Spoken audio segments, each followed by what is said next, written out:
Welcome back to the Sports Source. This segment of our program brought to you by A.G. Hines Company. If you're starting a home improvement project that you want to do yourself, start the project with a trip to A.G. Hines Company. They have 100 years of knowledge to share, plus they've been supplying the area's best building materials and tools since anyone can remember. A.G. Hines Company, you see the phone number, aghines.com. All right, let's take a look here. Let's quickly, we're already behind. Let's run through this. Ryan, you see the 4 quick commitments, including Tyree Weathersby this week, and then 5 guys that they missed on, including Carnell Tate, who we talked about, who was, 5 stars, who was the biggest fish out there. Everybody was eyeballing. Also had connections to Nico Iamaleava, so you thought, okay, maybe that might come as a package deal. But what stands out on this list of yays and nays? To me, just the programs for the most part that you're still losing battles to. It's Georgia, it's Ohio State, it's Alabama, it's Auburn for a kid from Montgomery, Alabama. It's still hard to win some battles just based on where players are from and who you're going against. The one surprise there, maybe Tamarion Parker from Alabama, 4-star defensive lineman. It was a Tennessee-Florida battle, and I told you that on the show here a few weeks ago. He goes on an official visit to Penn State, and suddenly he's committing to Penn State. So they've got some NIL going up there, too. So welcome to the NIL era. This is what's changed. It's not so much that recruiting is much different. It's that things can change on a dime much more often, and we've already seen good examples of that this summer. Go ahead, Vince. I was just going to say, for people watching, just a very basic elementary difference is the higher rated guys are on the right side, lower rated guys are on the left. Yep. I mean, I'm sure some viewers are looking at it that way. Yeah. No doubt. Absolutely. Yeah. Viewers, that's how I'm looking at it. Am I supposed to be impressed that, okay, you're getting your 3 stars? And look, 3 stars wind up in the NFL as well. You can build a good team with 3 stars. And they can get their rating elevated too. Yeah. But with the hype that was surrounding here. But not at the same rate. There you go. Yeah. All right, let's take a look at the key vol targets who are still on the possibilities list moving forward. And Ryan, I'm going to let you lead. These other guys can chime in if they like. We're going to do this very quickly. Yes. So just hit on the guys who are the main deal. And I've asked you, I'm not holding it to you, I put probable there. Yeah. But we gave you your leaning, including one guy, the 24. That means he's the class of 24, and that's the number of stars there in parentheses in the middle. Have at it, Ryan. So you see some 4s and 5s coming up. These are kind of in order of when they're announcing. Christian Conyer, the cornerback, announcing today from Bowling Green, Kentucky. Tennessee-Kentucky battle. I like Tennessee's chances going into that announcement this afternoon. Francis Mauigoa, the big name that's been kind of the focus for the past couple weeks. That one is down to the wire. It looks like Tennessee-Miami. He's announcing tomorrow afternoon. We will see on that one. It's going to be I think that one could go to the wire. Jonathan Eccles, 5-star athlete in the 2024 class, just visited Tennessee recently for the first time. I like Tennessee's chances there coming off that visit. That would be a huge start to the 24 class to get an early 5-star as your first commitment for that class. Malik Benson, top junior college receiver in the country, said Tennessee led after an official visit a few weeks ago, then went to Georgia and Alabama. Now Alabama's thought to be the favorite. Yeah. You've seen that one before. Shocker. Sometimes even in the NIL era, that still is going to happen.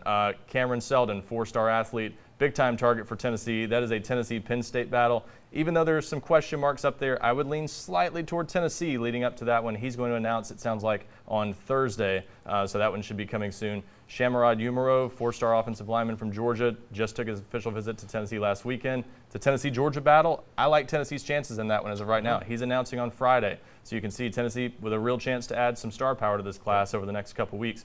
Jalen Smith, a top linebacker target, another one of those 3 stars, but a guy that Tennessee has been recruiting hard for a long time. I like Tennessee's chances there.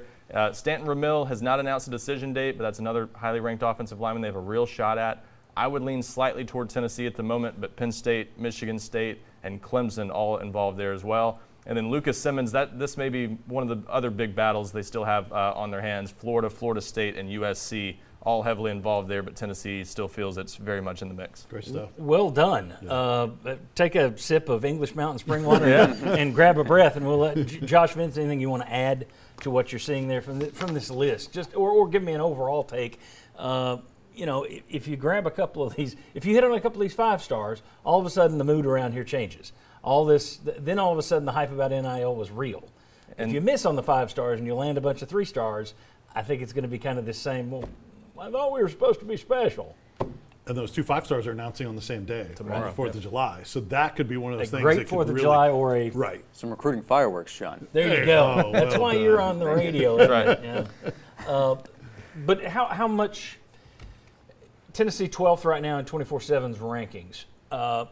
So much up in the air. And to be honest, no offense, but with the transfer portal and everything else, these rankings are so fluid. It's like there is no final. This is your class. I mean, Tennessee was ranked 13th on February 6th when you came out here for this past class after signing day, and now they're 18th on your list because people signed afterwards and moved, and et cetera.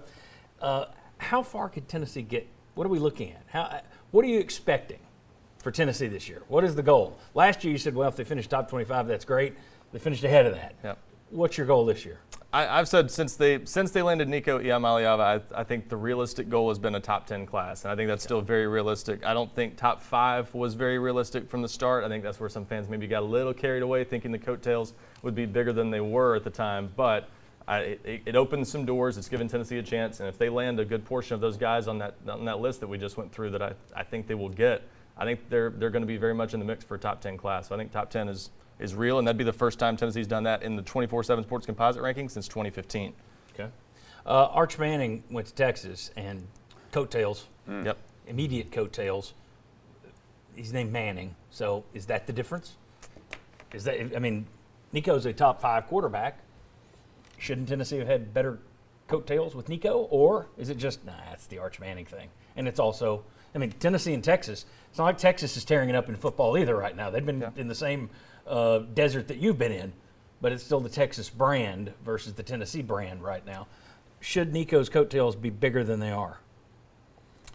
I think some of it depends on where some of those prospects are coming from when Nico helped with the relationship to consider Tennessee. So that I don't know specifically. Maybe Arch made a difference to take him over the top with guys that were already considering Texas, and then you saw the payoff with the commitments where maybe guys weren't considering Tennessee with Nico, and he helped get him to that point, and then it's another level to take him over the top. So that could be a difference. Nico might be the better player, absolutely could be. From a coattails or headline standpoint, Arch Manning causes SportsCenter to change its programming. Right. It's a different conversation with Arch Manning compared to anybody, honestly, in the recruiting world. Also interesting to say, I didn't check. I should have checked before. It just popped on me now, or I would have checked. The guys who were the coattail guys that followed Arch Manning to Texas, how many of those guys were in the Texas region? Because Nico is a West Coast guy. Yeah. Seems to me, if his pals are West Coast guys, that's a tougher sell to get him to Knoxville, as opposed to if Nico had gone to USC, he might have had better coattails West Coast. That's the harder part, I think, is that Nico, like you mentioned, Carnell Tate, that's a guy he's gotten to know over the past several months. It's not a guy he goes back years with. So he's recruiting guys mostly on the East Coast, and that's where you may have some limitations there. And if Tennessee lands Francis tomorrow, the big offensive lineman, Nico will have helped in a big way on that No one. question. There you go. Okay. When we come back, team building in the SEC East. Where does Tennessee stack up versus their rivals? Come on back. We'll discuss.